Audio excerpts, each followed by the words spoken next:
So if you're wondering about pre-algebra, what is pre-algebra? When should we be teaching it? Then you're in the right place. Let me walk through this for you.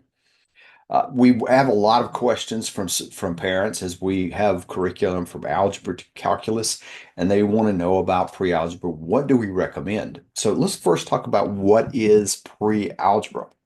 It's somewhat a mystery, or it seems to be a mystery. It's exactly what it sounds like. It's a bridge between basic arithmetic, the multiplication tables and basic fractions and decimals and things like that, and then what we call formal algebra.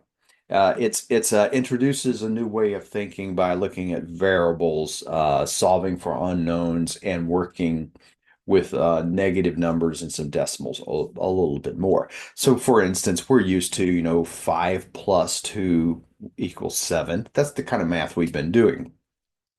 And now we start introducing a variable. Is 5 plus x equals 7, where we need to solve for x as a variable, meaning it varies. And depending on the type of equation, it can vary. So we're going to introduce those. And what we call that in math is it's a level of abstraction up. Instead of just doing numbers, we're doing more doing what we would call formal equations. So, but pre-algebra. So that's what we're really doing is we're kind of bridging the gap between what's going on in basic adding and subtraction and things that you've been doing into that algebra. And the somewhat of the idea is that we are some students are not ready. It's prep material. Um, Interesting enough, we didn't always do pre-algebra. But here's the thing, it's not a specific course. It's not a universal start date. I know in a lot of school systems, they do have a pre-algebra course. In the homeschooling environment, you will have pre-algebra courses, but it's not really a specific course or a specific set of things. I mean, different publishers will put it together differently. And it doesn't have a universal start date in terms of what age they should be. It's more of what we would consider a phase of learning. It's a transition. So in our program, we do that actually inside of algebra. We are using Harold Jacobs' elementary algebra course and or a textbook to teach the courses that we teach, and it's embedded. It's part of it. So that's what we're always telling people. You need to just be jumping in because it starts out in pre-algebra and then moves them gradually into algebraic concepts. So the other questions that we're getting often is when do I start pre-algebra? Um, and this usually either comes from a student who wants to start early or a mom who is panicking because she feels like it's too late. So most students start seventh to ninth grade. And I say most because so are there some that start earlier? Yes. Are there some that start later? Quite a few. Readiness is not an age factor. As we know, all of our kids grow up differently and they have different experiences, and everything is just not all children are not just growing up perfectly parallel meeting milestones. We exceed and excel in some areas, and we're behind in others, and that's we feel like we're behind in others, right?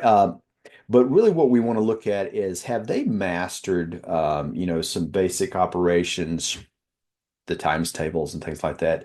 They're pretty good with fractions and decimals, and they're ready to think a little bit more abstractly is the key thing. Abstraction is like I said, that's what we're doing here with algebra. Here's kind of a quick test, though. If you're sitting here with your student and saying, are they ready? If they can comfortably handle the, you know, multiplication times tables and things like that, I don't mean they remember everything. Memorization of the tables. I'm not big into that, but they understand what it means, multiplication, adding, and dividing. They can do the basic ones. They understand fractions. Usually that's a hang up. That's a hard part. And most people don't actually get better at that until they get into algebra, but they understand what they are. and they can work through some fractions and the order of operations. What do you do first? Do you multiply, divide, add, or subtract?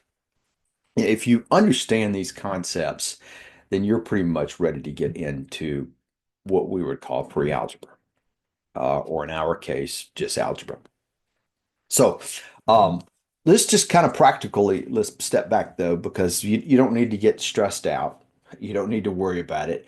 It's not about a right or a wrong, because there's not really a perfect right. I mean, some students will just bound right through this. They may get stuck in a later math. Some students just really struggle even transitioning to algebra and getting through the pre-algebra.